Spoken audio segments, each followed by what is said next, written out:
आज हम बात करेंगे बच्चों में हैंड फुट माउथ डिजीज के बारे में। इस रेनी सीजन के बाद से बहुत सारे बच्चों में इस तरह की बीमारियां आई हैं जिसको लेके बहुत लोगों के मन में डर है कि हैंड फुट माउथ डिजीज या HFMD क्या होता है।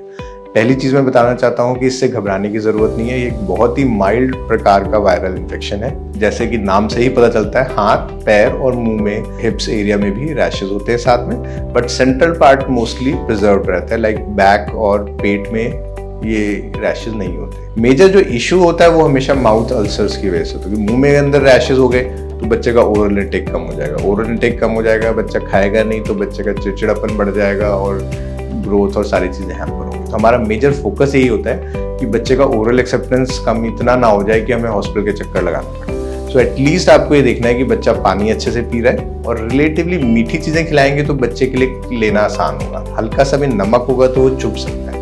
तो जितना मीठी चीजें और प्लेंटी ऑफ फ्लूइड्स ताकि बच्चे को डिहाइड्रेशन हो। तो आपको 3 डेंजर साइन ध्यान रखने हैं कि बच्चा पानी अच्छे से पी रहा है, कम से कम 3 से 4 बार सुसु कर रहा है और ठीक ओरल एक्सेप्टेंस है और बच्चा बिल्कुल बेहोश नहीं है। चिड़चिड़ापन थोड़ा डेफिनेटली रहेगा, इरिटेबल बच्चा थोड़ा डेफिनेटली रहेगा। कुछ मल्टीविटामिन सिरप्स और सपोर्टिव ट्रीटमेंट ही इसके लिए होती है, कोई स्पेसिफिक ट्रीटमेंट नहीं है। आप कुछ भी इलाज नहीं करोगे तो भी बच्चे का जो भी कंडीशन है हफ्ते से मैक्सिमम 2 वीक्स में ठीक हो जाती है।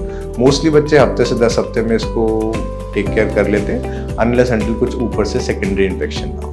तो इसको लेके घबराने की जरूरत नहीं है। प्रॉब्लम ये है जैसे बाकी वायरसेस में होता है, कहीं भी आप क्लोज गैदरिंग में हो गए तो आपका बच्चा कैच कर ले। प्ले स्कूल्स हो गए या स्कूल्स हो गए या प्ले एरियाज हो गए सोसाइटीज में, या कहीं भी आप क्लोज गैदरिंग में गए हो, कहीं मैरिज में, किसी फंक्शन में, मॉल में, तो वहां से बच्चे बहुत ईजिली कैच कर लेते हैं।